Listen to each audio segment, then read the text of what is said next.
Hello guys, welcome back to my channel. In this video we will be discussing about how to attempt English paper of JCA exam which is to be conducted by Supreme Court of India। और जैसा कि हम जानते हैं कि इस exam में English में की सबसे ज़्यादा वेटेज है जो कि है 50 मार्क्स की। तो मैं आपको इस सेक्शन को कैसे अटेम्प्ट करना है मैं आपको आज की वीडियो में समझाऊंगा, और मैं आपको प्रीवियस 10 क्वेश्चन से समझाऊंगा कि आपको कैसे क्वेश्चंस अटेम्प्ट करने हैं जिससे आप इस सेक्शन में अच्छा मार्क्स स्कोर कर सकें। तो चलिए शुरू करते हैं। अब जनरली क्या होता है इंग्लिश पेपर में, इन 9 सेक्शन से ही क्वेश्चंस पूछे जा सकते हैं।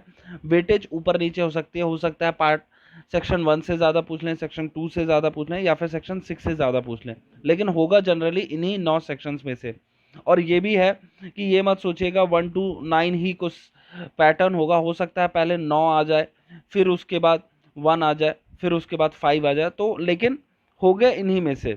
अब इसमें सबसे पहले पार्ट 1 to 3, सेक्शन 1 to 3 अगर आप देखेंगे तो यह है वोकैबुलरी का पार्ट। और वोकैबुलरी कुछ ऐसी होती है कि अगर आपने कभी पढ़ा है तो ही आप अटेम्प्ट कर पाएंगे।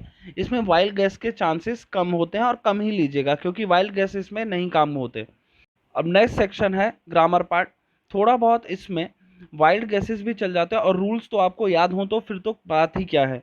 अब सबसे लास्ट में है इसमें 7 to 9, यह होता है टाइम टेकिंग। टाइम टेकिंग में क्या है, जैसे अनसीन पैसेजेस है, किसी आपको first word to last word आपको पढ़ना पड़ेगा, तभी आप किसी क्वेश्चन को अटेम्प्ट कर पाएंगे। अदरवाइज आपने बीच में से कोई सेक्शन पार्ट उठा के पढ़ के सॉल्व कर दिया तो वो आपका गलत हो सकता है, क्योंकि आपको पता ही नहीं चलेगा कि राइटर ने पूछा क्या है या फिर एग्जामिनर ने पूछा क्या है। अब नेक्स्ट है इसमें जंबल वर्ड्स। जंबल वर्ड्स होते हैं सबसे टाइम टेकिंग, ये होते हैं PQRS। आपसे क्या होगा कि एक सेंटेंस दे देंगे और उसको बोलेंगे इसका करेक्ट पैटर्न या फिर सीक्वेंस क्या होगा, और इसमें लगता है टाइम, क्योंकि आपको हर एक सीक्वेंस देखना पड़ता है कि ये सीक्वेंस फिट हो रहा है कि नहीं, ये सीक्वेंस फिट हो रहा है कि नहीं। और हाँ, अब इसमें सेक्शन 7, 8, 9 में हेल्प करता है न्यूज़पेपर। जो बच्चे डेली न्यूज़पेपर पढ़ते हैं उनके लिए ये सेक्शन कंपैरेटिवली इजी होता है। अब हम समझेंगे प्रीवियस ईयर क्वेश्चन से और अटेम्प्ट करेंगे 10 क्वेश्चंस जिससे आपको एक बेटर अंडरस्टैंडिंग हो सके। तो चलिए शुरू करते हैं। ये है एसएससी सीजीएल का क्वेश्चन पेपर। अब इसमें सबसे पहले आया है सिनोनिम, पूछा है कोर्स का।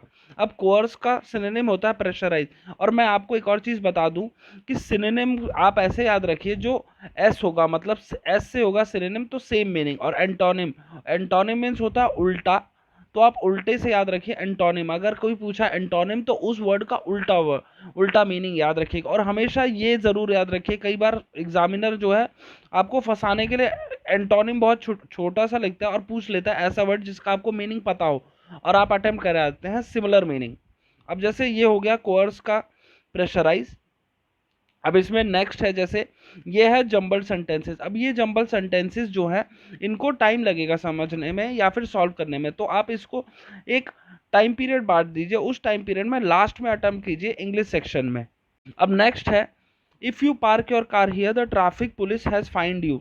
अब इसमें क्या होता है, प्रेजेंट और फ्यूचर दोनों साथ साथ चलते हैं। जैसे अभी आप ऐसा करेंगे तो ऐसा हो जाएगा, हो जाएगा क्या है फ्यूचर।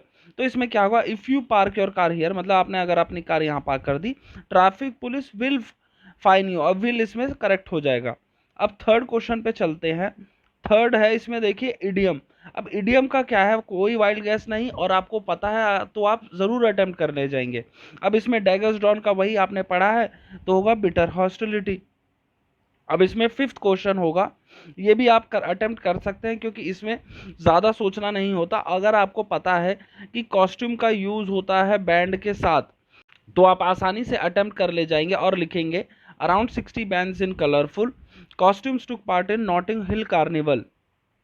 अब इसमें देखिए एंटोनिम पूछा है, कभी आप स्कार्स पूछ ले और ये सोचे यार ये तो एंटोनिम नहीं था सिनोनिम था, बट एक्चुअल में है एंटोनिम। और एंटोनिम मतलब मैंने ऊपर समझाया ही आपको, एंटोनिम मतलब उल्टा मीनिंग होगा। स्कार्स होता है थोड़ा सा, तो इसका सिमिलर तो हो जाएगा स्कैंटी, लेकिन प्लेंटीफुल हो जाएगा एंटोनिम। और जो कि पूछा ही गया है कि एंटोनिम बताइए स्कार्स का, वो हो जाएगा प्लेंटीफुल।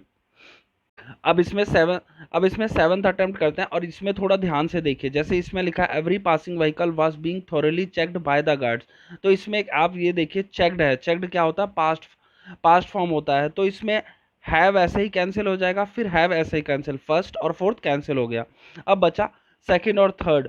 अब second every passing vehicle was thoroughly होता है, हमेशा याद रखिए।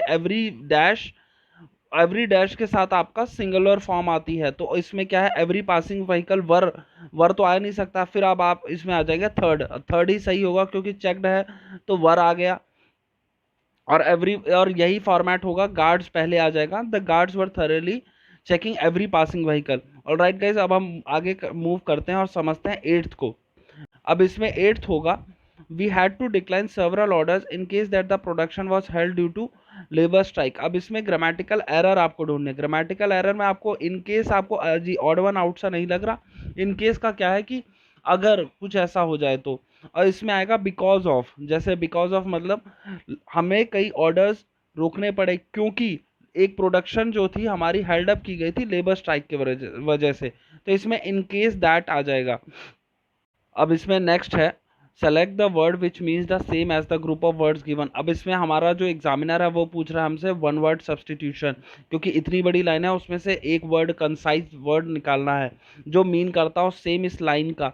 तो इसमें क्वेश्चन है, अ स्टूडेंट हु आइडली और विदाउट एक्सक्यूज एब्सेंट हिमसेल्फ और हरसेल्फ फ्रॉम स्कूल।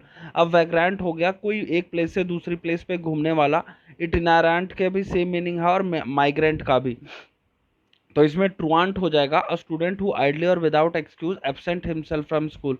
अब इसमें टेंथ है, रॉन्गली स्पेल्ड वर्ड। अब इसमें देखिए काम आता है आपका न्यूज़पेपर पढ़ना, क्योंकि न्यूज़पेपर पढ़ने से आपको हर एक वर्ड का समझ आ जाता है कि यार ये स्पेलिंग होगी। तो इसमें देखिए एक्सपायर, एक्सप्लिसिट, एक्सप्लोड, एक्सप्लॉइट। अब इसमें कौन सी स्पेलिंग गलत है वो आपको देखनी है। एक्सप्लॉइट में लास्ट में ई नहीं आता, याद रखिएगा।